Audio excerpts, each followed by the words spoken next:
The taberna is low and square, its tiles mismatched and its walls faded by years of sun.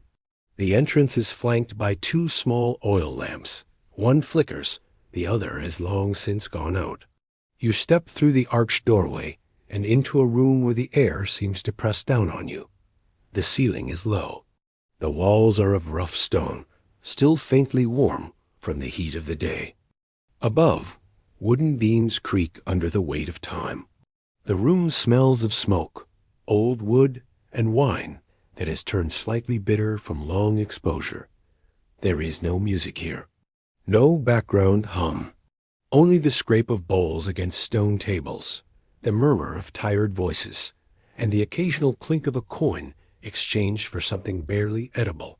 You are not here as a guest. Tonight you work. Perhaps you are the nephew of the innkeeper, or simply someone desperate enough to exchange labor for a night's rest. You are handed a loaf, crust dry and cracked, heavier than it should be. Bread that was once fresh in the city 2 days ago, now stiff as old parchment. You dip the loaf in a bowl of thin broth, turning it so that the liquid softens its hard edges. Then you carry it across the uneven floor to one of the waiting guests. The man nods without speaking. His tunic is stained with sweat and travel dust. His feet are wrapped in scraps of cloth, and beside him rests a small pack, likely all he owns. He eats slowly, mechanically. You return to the counter. There, on a wide wooden board, sit a few preserved olives, a bowl of lentils, and a jar of wine diluted with well water. Not clean water, just water. You serve each dish without ceremony. A bowl to a wagon driver with cracked knuckles and sun-leathered skin. Another to a woman traveling alone, rare but not unknown. She watches the room with practiced caution, spoon resting in hand. In one corner, two men sit with their heads close together. Dice clatter between them. The coins exchanged are too small to be gambling for fun. They glance at the door every so often. You don't ask why. The walls of the inn tell their own stories. Scratched graffiti in Latin, some lewd, some wistful. One reads, "If the gods see me, I hope they let me sleep." Another simply says, "Aulus was here, and the wine was poor." Behind the counter, the innkeeper stirs a pot. He says little. His eyes scan the room slowly, as if taking inventory not just of goods, but of people, of secrets. His sandals scrape softly with each slow turn. You wipe down a table. The cloth is already stained and smells faintly of oil and ash. A small boy chases a goat through the back corridor, giggling until his mother shushes him. Life continues, even here. From the small rear window, you hear the night insects begin their quiet chorus. A breeze slips through, dry and tired, like everything in this place. You take a moment to breathe it in. The scent of the road, faint herbs, old wool. Someone coughs. Someone prays.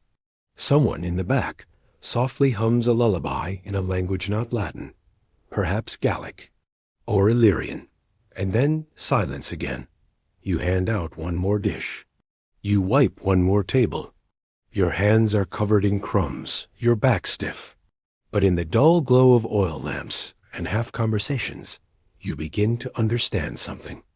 This is the rhythm of their lives. Hard, yes, but constant. Predictable. A quiet struggle against distance, against hunger, against time. In this roadside inn, you are not important. But you are present. And that, in Rome's vast machine of roads and travelers, is enough. He stands behind the counter, as he always does. The innkeeper. You would not remember his name if someone had told it to you, and perhaps no one has. He wears a loose tunic, faded at the edges and bound at the waist with a length of simple rope. His sandals are old, but well repaired. His hands, always moving, stirring, wiping, pouring, are stained by wine, soot, and years. To most, he is simply the host, the one who pours sour wine and decides when to water it down. the one who locks the door late at night and unlocks it again when the dawn light turns the dust silver. But look longer, and you begin to notice the stillness beneath his movements. He is not nervous, no, nor eager. He is simply ... observant. He watches everything. A centurion stops here once every 3 weeks, always before noon. A merchant from the east prefers the darker corner and leaves behind fewer coins than his cloak suggests. A messenger, lean, sunburnt, never staying long, once spoke Greek when half asleep, and the innkeeper did not blink. This is a road not only of merchants and farmers, but of movement, information, people passing through. He is the one constant, and so he listens. A whisper in the corner about grain, prices rising in Capua. A drunk soldier muttering about troop movements along the Rhine. A loud argument over taxes, careless, revealing. He does not write these things down. He does not need to. At night, after the lamps are blown out and only embers remain, he sometimes sits on the threshold, alone, smoking a small pipe, his back pressed against the wall, listening to the distant sounds of the countryside, dogs, owls, the far-off wheel of a cart still moving after dark. In the dark, he thinks. He did not always run an inn. Once, years ago, he wore the cloak of a provincial administrator. In a smaller town, long forgotten. His job had been to relay information, upwards, to pass messages discreetly, to report on the behavior of local elites and the mood of the streets. He was good at it, too good. Eventually, he passed one message too far up the ladder, and someone more powerful, more visible, decided that his usefulness had expired. He vanished before the summons arrived. Westward, then south, then here. A forgotten junction on an old road. Not hidden, but easily overlooked. And now, years later, soldiers still pass through.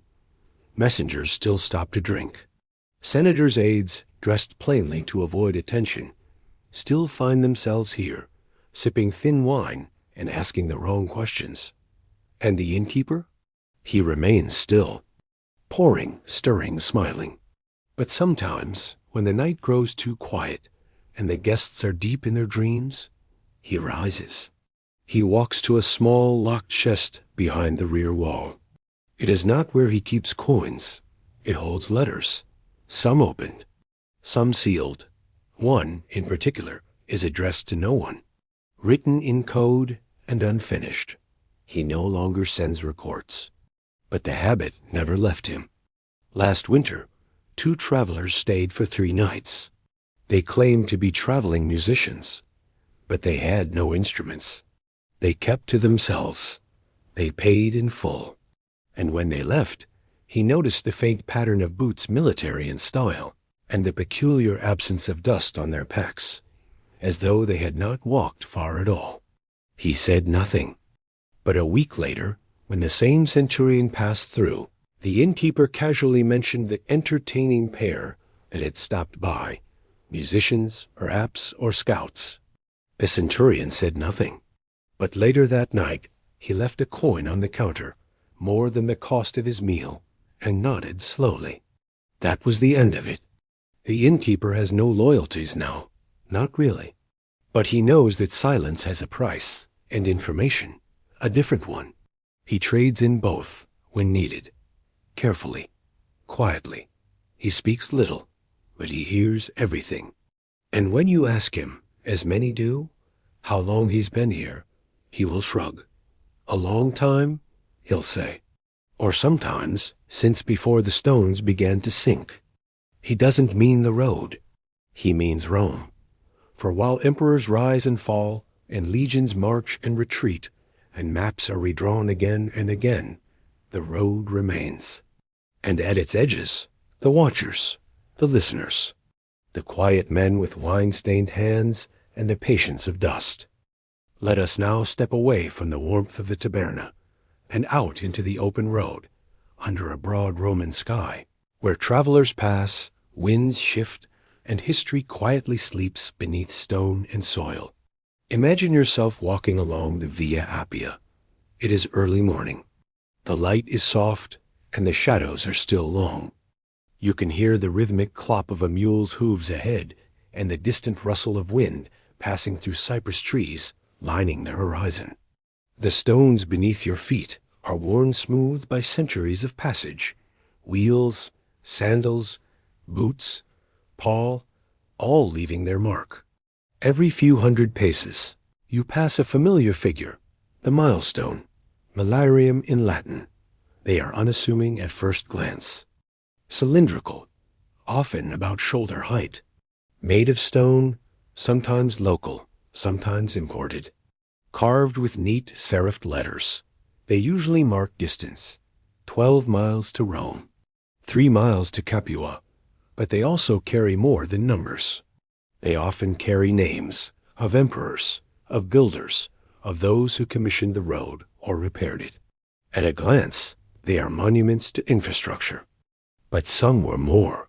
In certain regions, particularly those prone to unrest or with high strategic value, milestones were used as subtle communication tools, not for the public, but for those who knew where and how to look. Picture one. An unassuming stone standing by the roadside near a military garrison. On its surface, the usual inscriptions, 15 miles to Brundisium, and the name of the current emperor, perhaps Septimius Severus.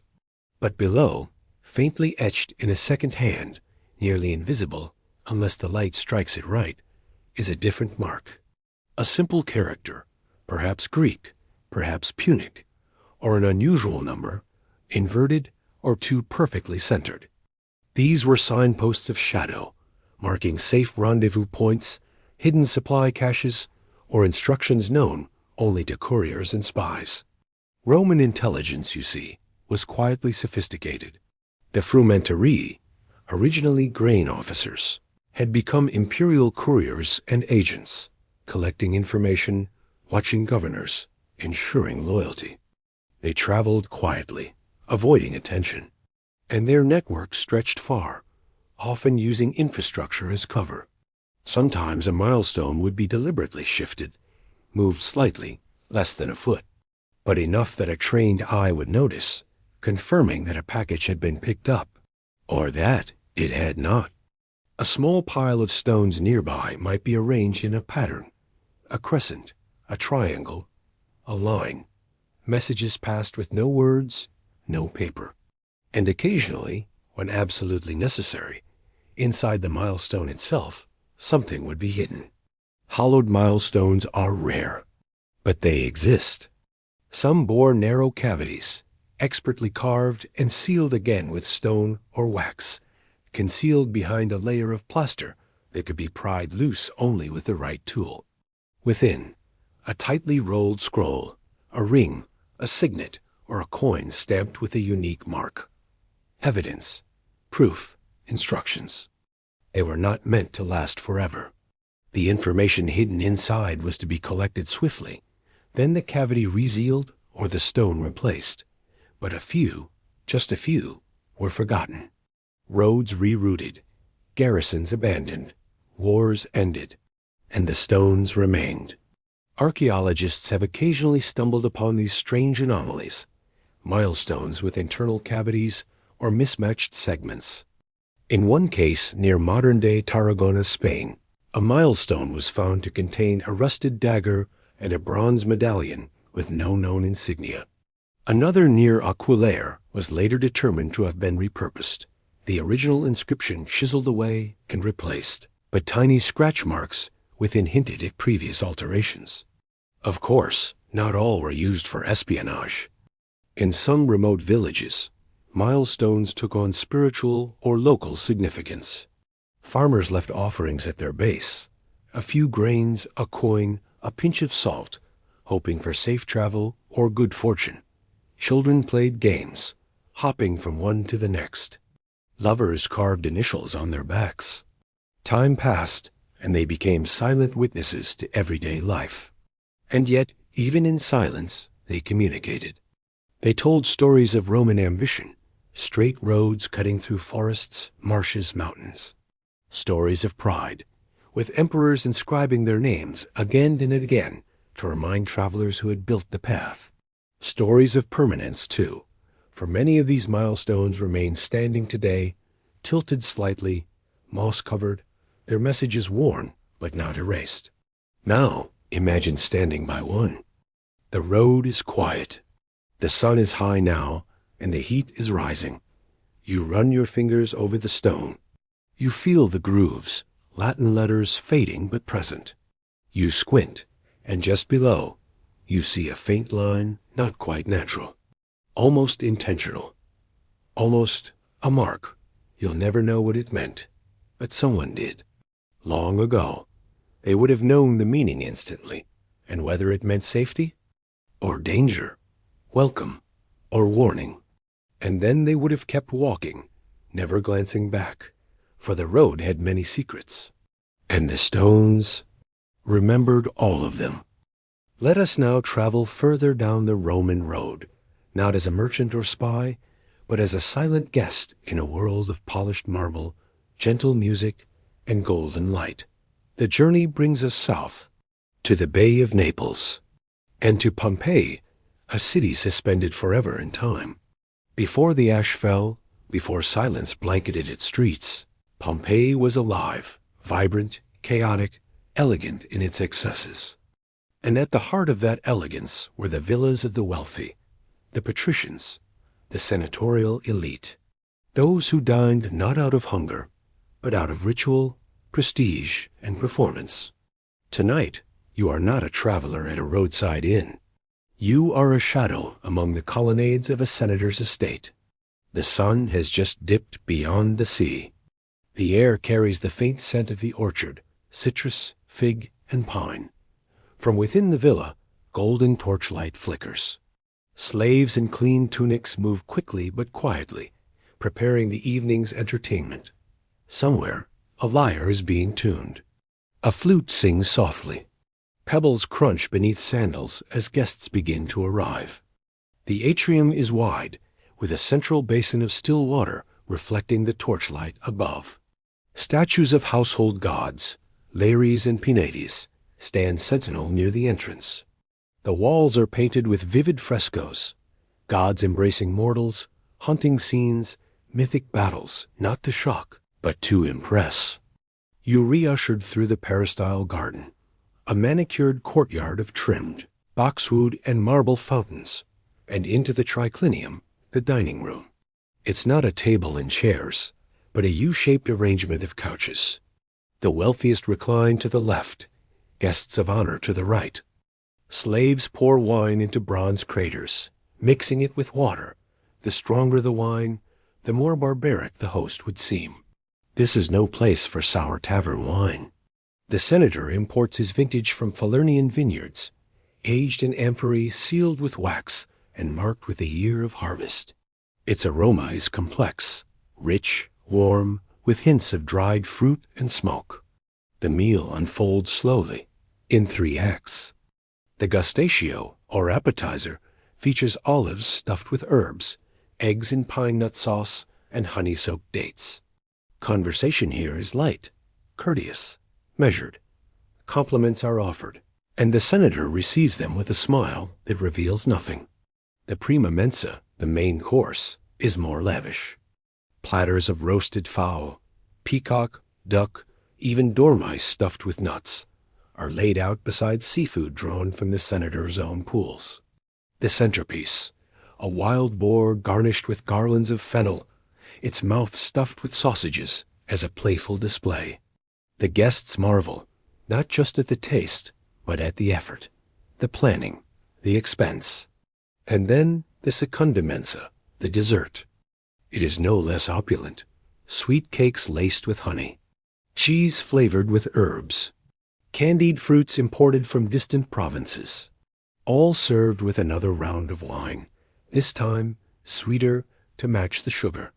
Between courses, the entertainment flows. A poet recites verses in a voice so soft it barely carries above the rustling of silk. A Greek dancer spins slowly to the low rhythm of a drum. A clever slave performs impersonations of famous senators, causing a ripple of laughter, polite and calculated. It is not mere indulgence. This banquet is a statement. It shows that the senator is cultured, connected, generous, that he can host without effort, that he has wealth enough to spare, and that his villa is a temple of taste. Even the silver spoons, the ivory inlaid cups, the dyed wool cushions, all whisper to the guests, "You are fortunate to be here." And indeed, the guest list is carefully curated. A visiting official from Rome, a wealthy landowner from the countryside, a young orator eager to impress, even a rival invited out of courtesy or strategy. The senator watches them all with eyes that rarely blink. His smile remains constant, but his mind is calculating, weighing words, remembering who complimented the vintage, who praised the architecture, who spoke too freely. And in the quiet moments between courses, you notice it. Not everything is effortless. Behind the curtain, a slave is reprimanded for pouring too slowly. A glance between two guests reveals tension beneath the compliments. One whispers too close to the senator's wife, and her expression changes only slightly, but enough to register. It is a performance, flawless but rehearsed.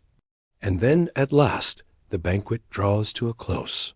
The guests are led to the garden again, offered mint leaves for their breath, a splash of rosewater for their hands. The senator remains in the triclinium, his wine untouched now, staring at the fresco of Apollo above the couch. He has succeeded. The night was perfect, or close enough. But outside, beyond the villa walls, the earth groans. No one hears it yet. No one notices the faint tremor that passes beneath the floor, too soft to disturb the wine, but just strong enough to nudge a loose tile from the roof. It falls, silently, and lands in the garden soil unseen. The senator does not stir, and within days, it will not matter. The opulence, the frescoes, the garlands in gold, will all be buried, but for now, the night remains whole. The banquet has ended, and the echoes of laughter drift through the colonnades like perfume in the dark. Let us now leave the mosaic floors of Pompeii, the dusty stones of the taberna, and the long, sun-baked roads that carried us across the Roman world. It is time to return gently from the past. The clatter of hooves has faded. The whisper of travelers, once so clear in your ears, now rests quietly, like the hush that follows a long day's journey. You have walked far this evening. From the worn benches of a roadside inn, with its stale bread and steaming stew, to the flickering torchlight of a senator's banquet hall, through secret mileposts and shadowed rendezvous, across landscapes carved by ambition and smoothed by time. And now the fire has burned low. The stars have begun to peek out, one by one, over the imagined rooftops of ancient towns, casting their gentle glow on empty roads and broken columns, relics of a world once so alive, now forever still. It is comforting, in its way, to know how much remains. The stones still remember the footsteps of the travelers. The plaster still holds the laughter of banquets long past. And in a quiet field somewhere, a milestone still stands, leaning slightly, worn by wind and rain, its message unread, its purpose long since forgotten, but still ... still it stands. In this moment, here in the hush between waking and sleep, you are closer to that world than ever before. You have tasted its food, felt the heat of its kitchens, walked its roads, sat in its shadows, and now you may rest. The Roman world was vast, complex, chaotic, but also deeply human, full of rhythms, of labor, of language, of meals shared, of journeys taken, full of choices, burdens, pleasures, and secrets, just like ours. Yet tonight, you carry none of those burdens. You are only a listener, a gentle traveler through time. And as the past settles softly around you, like a cloak laid gently over tired shoulders, you may let it fade. Let the walls of the taberna crumble. Let the senator's lyre fall silent. Let the road wind away into the hills. And let your breath grow slower, softer, easier. The journey is done now. You are home. Not in Rome, not in Pompeii, not on the Via Appia, but here, in this quiet room, beneath this gentle sky. And here, there are no more travelers, only you and the night. Sleep well. Welcome. Tonight, let us leave behind the world of blinking screens and electric hums, and take a quiet walk down a road that once led to the very heart of an empire. Imagine the soft crunch of gravel underfoot, the faded heat of a day retreating behind olive groves, and a sky beginning to smudge into night. You are walking along one of Rome's many ancient roads, straight and measured, lined with dusty milestones and brittle tufts of grass. There is a rhythm to your steps, one that echoes across the years unchanged. All around you lies the slow breath of the countryside. The wind is dry, carrying with it the faintest trace of pressed olives and crushed stone. Far ahead, just past a grove of gnarled fig trees, a faint orange glow marks the presence of shelter. A roadside inn, a taberna. To call it an inn may give the wrong impression. It is not luxurious. It is not quiet. But for the weary traveler, merchant, soldier, courier, pilgrim, it is a place to sit, to drink, and to be still, if only for a few hours. Over the next 2 hours, you and I will wander together through such a place, through its sounds, its stories, its secrets, and its contrasts. We will feel the rough surface of a wooden bench, taste the sharp bite of sour wine, hear the whispers of scheming guests and the distant jingle of legionary harnesses. And by the end, we will know not only the rhythm of their lives, but also the quiet and humbling reality of what it meant to journey through Rome's vast world, 1 milepost at a time. So, settle in. Let the world grow quiet, and let us begin, where all Roman travelers began, with the humble task of feeding the hungry.